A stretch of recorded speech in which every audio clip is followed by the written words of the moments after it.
Mon parcours, j'ai fait 6 ans de psychologie pour finalement finir par ouvrir un blog sur le vin qui s'appelait Miss Vicky Wine, Miss Vicky comme Anne Victoire, mais c'est plus facile à prononcer et c'est plus international aussi. Et c'était le surnom qu'on me donnait quand j'étais par mes amis d'adolescence. D'accord, ok. C'est le surnom que me donnaient dans le Beaujolais mes amis d'adolescence et que j'ai gardé du coup. Et ils m'ont donné ce surnom parce que je voyageais beaucoup déjà et que je revenais des États-Unis et que ça sonnait plus anglo-saxon. D'accord. Et d'ailleurs, Miss Vicky Wine, ça a été créé pour aider mon père qui est vigneron à Fleury et pour l'aider d'une manière un peu particulière parce que comme je voulais continuer de voyager et d'apprendre, ça me permettait de rencontrer beaucoup de gens et de réaliser mon rêve qui était de retourner aux États-Unis. D'accord. Et en Californie, je parie. Et en Californie, ouais. On se demande pourquoi. Ok. Et alors du coup, qu'est-ce qui t'a emmené ensuite, après cette expérience du domaine familial, donc ça c'est le Fleury, c'est ça, qui a été ton premier vin. Après, tu as voulu étendre ta gamme? Tout à fait. Voilà, à Fleury, il n'y a pas de blanc, il n'y a pas de rosé. Et comme j'ai rencontré énormément de vignerons sur mon chemin, que j'ai eu envie d'aider, aussi, un peu comme ils pouvaient aussi m'aider. Donc c'était un peu un partenariat gagnant-gagnant. Et donc j'ai pris la région de Mâcon, en Bourgogne, pour le blanc, du sud, qui est en fait à 30 km de Fleury pour le blanc. Et j'ai commencé en rosé par le Côte de Provence, qui est un peu le roi du rosé en France, ouais. Et dans le monde d'ailleurs. Et qui marche bien. Voilà. Donc, et qu'on a décidé du coup de faire ensemble. Exactement. En format 8, donc l'équivalent d'un verre de vin. Donc ça avec un joli flacon qu'on est tout content de vous présenter. Et donc ce côté sélection de tes vins, ça se passe comment? Comment tu en es arrivé à sélectionner ces vins-là et pas d'autres? Alors la sélection de mes vins se fait grâce à un jury de dégustation qui est composé de professionnels et d'amateurs éclairés, comme on l'appelle, en qui j'ai confiance et qui me suivent depuis le début, qui sont soit des cavistes, des acheteurs, des journalistes, des wine lovers comme on dit aujourd'hui.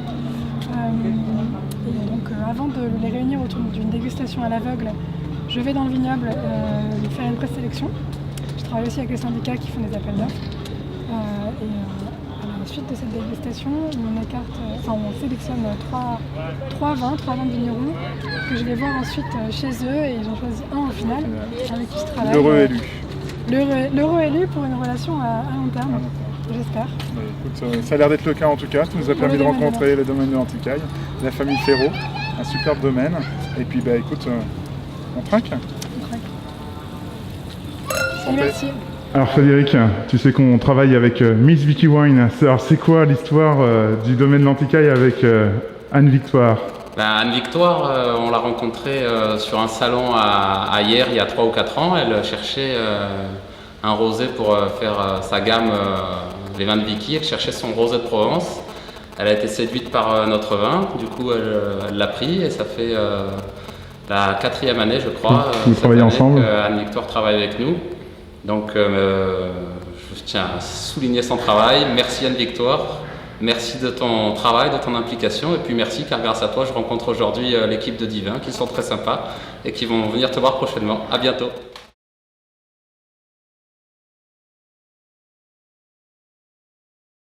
Côte de Provence, domaine de l'Anticaille, 2013.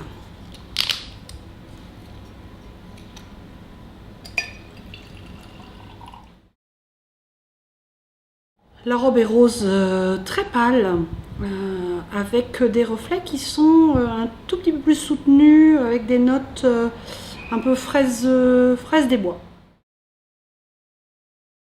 Au niveau du nez, c'est net,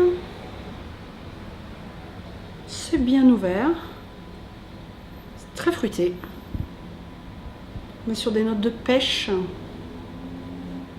et puis aussi un peu d'agrumes, côté un peu pamplemousse.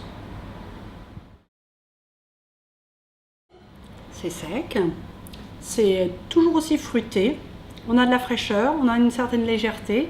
C'est un vin agréable pour l'apéritif, avec ses notes un petit peu acidulées. On revient sur notre pamplemousse. Et un petit côté légèrement abricot cuit, c'est-à-dire qu'avec le petit poil d'acidité là, typique des abricots. Une belle longueur en bouche. En association mes vins, l'apéritif, des petites tapas, une petite, qu'est-ce qu'on pourrait mettre une petite tapenade de tomates confites.